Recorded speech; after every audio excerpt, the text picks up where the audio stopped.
नमस्कार, बहुत बहुत स्वागत है आपका विंध्या टाइम्स में। रीवा में व्याप्त ऐरा पशुओं की समस्याओं को लेकर अब आवाज उठने लगी है।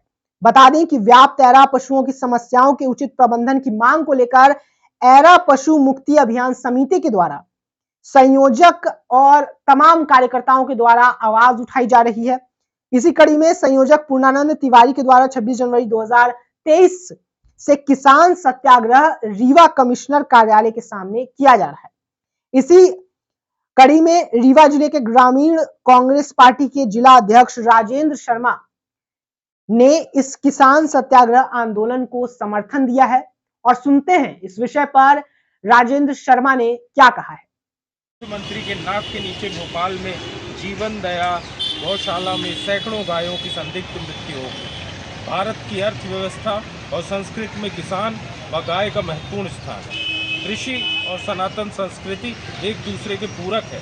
आज मध्य प्रदेश में भारतीय जनता पार्टी सरकार की नीति के कारण किसान और गाय दोनों मुसीबत में।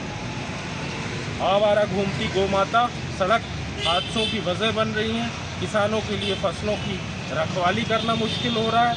हमारी कांग्रेस की सरकार ने गौ माता को आश्रय देने के लिए गांव-गांव गौशाला बनाने का संकल्प लिया। आज इस लूट की झूठ की सौदेबाजी की सरकार ने गौ माता को बेसहारा छोड़ दिया। मेरी मुख्यमंत्री से मांग है कि वे सामने आए और बताएं प्रदेश भर में आवारा गौवंश की समस्या दूर करने के लिए उनकी क्या योजना।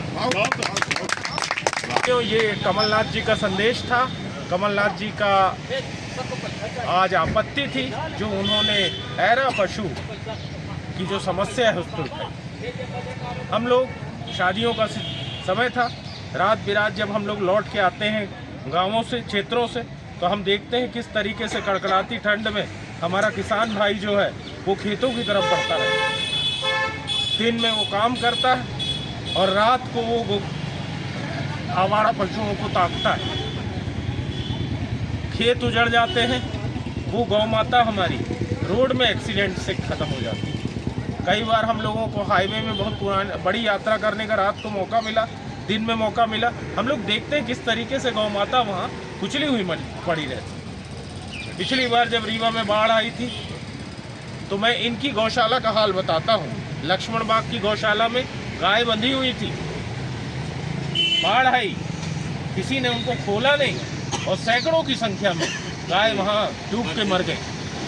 आज भारतीय जनता पार्टी को साथियों गौ माता का इस अभिशाप को झेलना पड़ेगा और झेल रही है। हमने रीवा सीट जीती महापौर की, ये इनके इसी कारनामे के कारण की। भारतीय जनता पार्टी मैं जब से अध्यक्ष बना हूँ मैंने काफ़ी क्षेत्र को जल्दी दौरा किया। मैं देख रहा हूँ जनाक्रोश है लोगों। इसमें एक बहुत बड़ा कारण ये ऐरा पशु, जहाँ जाओ तो लोग इसकी चर्चा करते हैं। किसान परेशान है, किसान की आग झपक जाएगी तो फसल उजड़ जाएगी। सो पा नहीं रहा, वो रात भर उसको जाग के काटना पड़ रहा है। किस तरीके से हमारा किसान, ये वही किसान है साथियों जिनकी ऋण माफ़ी करने का कमलनाथ जी ने जिम्मा लिया। कमलनाथ जी ने 54 लाख किसानों की कुल ऋण माफ़ी होनी थी। कमलनाथ जी ने 27 लाख किसानों का कुल 11,500 करोड़ रुपए माफ़ किए और उसके बाद उनकी सरकार गिरा दी। क्या भारतीय जनता पार्टी उसको आगे नहीं बढ़ा सकती थी? उन्होंने ख़त्म कर दिया। 100 यूनिट तक 100 रुपये बिजली का बिल कमलनाथ जी की योजना थी। भारतीय जनता पार्टी आई, उसको ख़त्म कर दिया। क्या कमलनाथ जी जो काम कर रहे थे वो उनका कोई दोष था? वो जो ऋण माफ़ी उन्होंने की वो उन्होंने अपनी या कांग्रेस वालों की फसल की? उसमें भारतीय जनता पार्टी से संबंधित लोग नहीं थे, उसमें अन्य पार्टी से संबंधित लोग नहीं थे जिनकी ऋण माफ़ी हुई। ये भारतीय जनता पार्टी का साथियों चेहरा था, ये इनका चेहरा है, जो किसान विरोधी चेहरा है, जो गरीब विरोधी चेहरा है, जो मजदूर विरोधी चेहरा है। हमको इस पार्टी को बेनकाब करने की ज़रूरत है। ये पार्टी देश की दुश्मन है।